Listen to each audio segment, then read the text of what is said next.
me just take you back to October the 7th. I want you to imagine, and it's a bit of a leap, I admit, but I want you to imagine that you are the Prime Minister of Israel when that atrocity happens in Israel. What do you do?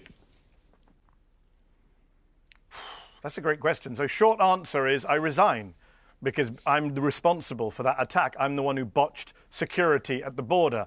I'm the one who propped up Hamas with money from Qatar over the years and allowed them to be propped up as a way to divide the Palestinian people. I'm the one who's had millions of my own people on the streets for months protesting against my authoritarian reforms to the judiciary. So I have some shame, I have some self-respect, I have some honesty, and I say, I quit. Let someone else do this because I've failed for 20 years. OK, Netanyahu did not do that. And interestingly, although the majority of Israelis would like him to go, they also want him to finish the job in destroying Hamas. There's not much ambiguity in terms of how Israelis feel about the mission plan. How else do you get rid of Hamas if you don't go about it in the blunt, brutal manner that Israel is doing? And if you do it the way they're doing it, how do you avoid the kind of casualty rate of people under 18, given that that's half the population?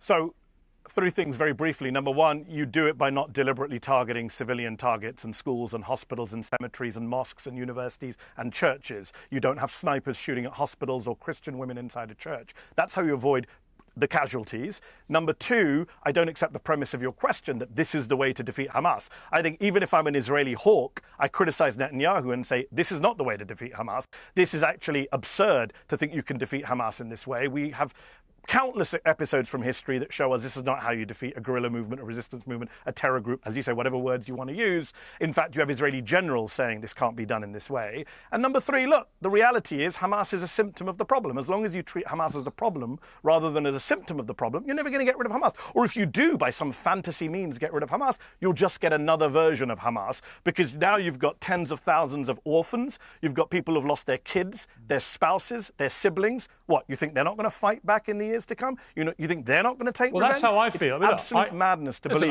I feel the same way. We agree. So, yeah, I think, broadly speaking, I do, because I think you can't kill the ideology. And, in fact, all you will do is entrench the ideology. I think, and that's what I don't think Israel have thought through to a logical end game, which is you're not going to get rid of the thinking that inspired Hamas, because a lot of people will have suffered such appalling grief with their close family in the way you described, that they're going to want to get revenge. I think you're being a little too generous to the Israelis here, and with the greatest respect, I think your questions reflect a little bit of a naivety about what Israel's doing here. You're starting from the premise that Israel is trying to defeat Hamas. I don't accept that premise. I don't believe that's what Israel is trying to do. What do you think they're trying to do? They wouldn't be doing it this way. I think they're trying to take back Gaza. I think they're trying to erase the resistance in Gaza. I think they're trying to get rid of the people from Gaza. I think this is they've mowed the lawn, as they put it in previous wars. This time they're going in to erase the population. There's a plausible genocide. Okay, but let me ask you that. If you listen to Israeli officials, as you know, it's laid out in the South African petition, they are very genocidal in their approach to flattening and burning down Gaza. It's not about destroying Hamas. And if it was about destroying Hamas, why has Netanyahu and Smotrich and others talked about how Hamas is an asset to Israel? Why do they say that openly, Piers? Well, he was clearly massively deluded, I think, Netanyahu, about having anything to do with Hamas. I think that Netanyahu's plan was quite straightforward, which was to separate Hamas from the Palestinian Authority and create a split in the Palestinians at an official level. And he thought that that was the best way of preserving security for Israel. He couldn't have been more wrong. I mean, the thing I do say, people do ask me, do you think Israel are terrorists? And I've said no, I don't think they are. But I have repeated. Well, I have repeated because I think they. Out of interest, why? Because they were responding to an act of terrorism so heinous it demanded a massive military response. The question for me that's caused me a moral quandary is what is an acceptably proportionate level of response, and I don't know the answer.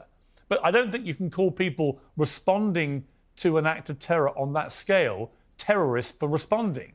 What you can do is hold them to account. The problem, Piers, is breaking... if you go to Gaza, Piers, and you talk to Palestinians, they will say that Hamas were responding. If we play the who started it game, we go back many decades. Well, when did Israel kill? What we need to have is. Well, hang on. When did Israel kill 1,200 When did Israel kill Palestinians? hundreds of Palestinian civilians? When did they kill 800 Palestinian civilians in one few-hour period? Right, in the way that Hamas killed those Israelis. But that's not the definition of terrorism, how many hours you do it in. I can mention many Israeli massacres going back to Sabra and Shatila, which they oversaw, going back to Kibbutz and Ariel Sharon, going back to Deir Yassin, where rape and violence happened. The point is not to compare atrocities. The point, Piers, is to have a consistent moral principle, which is to say, if you kill civilians for a political cause, you are a terrorist. On that basis, Hamas have committed acts of terror and Israel have committed acts of terror. I think that's only fair to say that. Yeah, listen, you're perfectly entitled to say it. Of course you are. At the Oscars,